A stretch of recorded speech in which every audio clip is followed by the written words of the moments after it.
Welcome to the module called Quarterly Levels. This is an optimization techniques for both the timing and the investment crosses. This is a very critical one. A lot of people ignore this module, but it's a great module for you to find high quality trades and to help you become a professional trader. Why? Majority of traders overtrade. They think the more number of trades they have, the more money they're going to make. That is completely wrong. This is one reason why 98% of retail traders fail. You have to be patient and find high quality trades. And that's what this is going to do.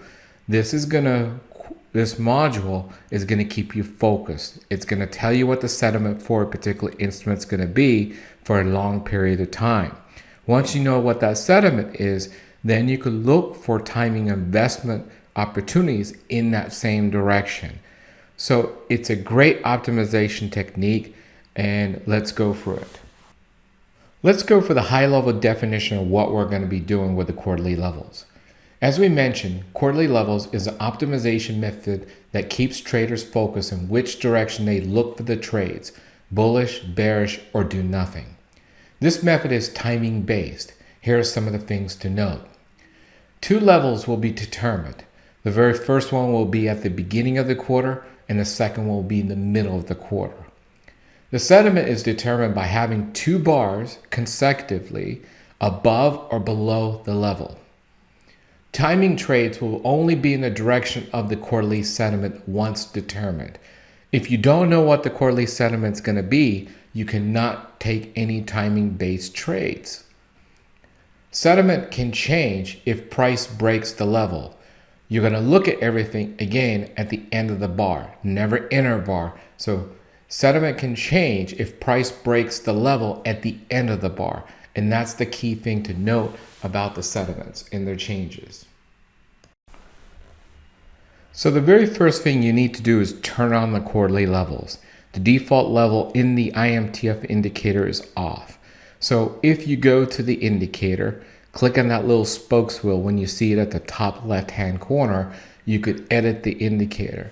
When you do, the screen will look very similar to this based on when this video is recorded and any updates that may be provided. Here you could see show Q1, Q2, Q3, Q4. At the time of this recording, it's Q1, so I'm only going to enable that right there. So click on that, and now you should be able to see the quarterly levels. One thing to note, the quarterly levels are only shown on the weekly time frame because these levels are important on the weekly time frame, and that's how you judge everything, determine the settlement and everything. So if you go to the daily time frame, you will not see them on a 10 daily or anything at all. It only will be present on the weekly time frame for any instrument out there. Let's now go for some examples and break it down. We're going to start from a high level and then go into the details. From a high level, you're going to see this black line here. It's a horizontal line. It goes from left to right. When you see the beginning of the line, which is the leftmost point right there, this is the level here. Now, this does not begin the quarterly level. This was the end of the last quarter or the middle of last quarter, whatever it may be. So wherever this line begins, you're not going to use it for that bar that week at all. You're going to start to use it on the bar after that, which is right there. This is the beginning of the quarter, or this is the beginning of half the quarter, the two times that you're going to sit there and look at these levels. So this is when you first start to determine the settlement, which is the bar right after this bar begins. That's very critical for you to understand and to know. You never look at the bar where the line begins. It's always the bar after that. That is bar one for quarterly levels determination. Let's now determine the settlement. As we mentioned in the description, we're looking for two consecutive bars above this line for bullish or below that line for bearish. In this example here, this is the first bar. That's the beginning of the quarter or the middle of the quarter. Here, we're bullish. We closed above the lines. We're bullish. This bar here is bullish. We have two consecutive bars above that line. So from the next bar on to the end of that quarter, half that quarter, you now know the sentiment's going to be bullish, and it'll remain bullish until the end of that quarterly time frame, or if you break the quarterly level again. Let's continue on with this example. So we have two bars here where we confirm bullish. So from this bar on, we are now looking for bullish timing trades on different time frames. It could be weekly, daily, 4-hour, 2-hour, 10, 30. It doesn't matter. We're going to start looking for bullish trades. You could see here at the end of this bar here, which is the end of the week, we close below the quarterly level. Once we close below the quarterly level, now the sentiment goes from being bullish to being neutral again, and we start all over from scratch looking for two consecutive bars, either above that level or below that level here. Now, you may think you lost. No, you didn't. If you look here, you started looking for bullish trades here, but the markets went down. So no trades hardly probably triggered at all. So you really didn't lose any opportunities or any money at all, because this went down and it did not sit there and go up. So we've gone through how to determine the sentiment from the high level. Now let's break this down on when exactly should you start looking for trading opportunities based on the sentiment. And in order to do that, we have to classify different types of traders. We're going to classify a conservative trader, and then we're going to classify the aggressive trader in 3 different levels. So let's begin the journey. As we mentioned in the description, the conservative trader is basically what the description says. You want to wait for 2 bars to confirm. Once you have that confirmation, then from the 3rd bar, which is the 3rd week and going forward, you could start looking for trades in the same direction as the sentiment, as long as that quarterly level holds. And that's the key, as long as it holds to the point where you have to determine the new quarterly level. That is the conservative trader. That was the description we gave you. The aggressive trader is going to wait for 1 bar to finish. Once they know what that 1 bar is, now you know what the possible sentiment's going to be. Remember, you only know for sure after the 2nd bar.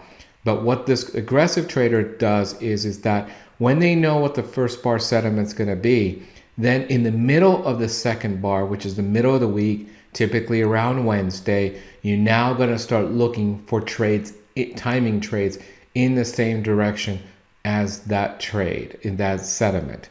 And you're hoping by the end of that week, which is the end of that 2nd bar, it will stay above or below the quarterly level to confirm. So this is kind of like you jumping it ahead of time, but doing it the middle of the 2nd bar. Level 2 is doing it a lot more earlier. So as soon as bar number 2 begins, you're going to start looking for the sentiment in the same direction as bar number 1, in hopes that bar number 2 does close like bar number 1, above or below these levels.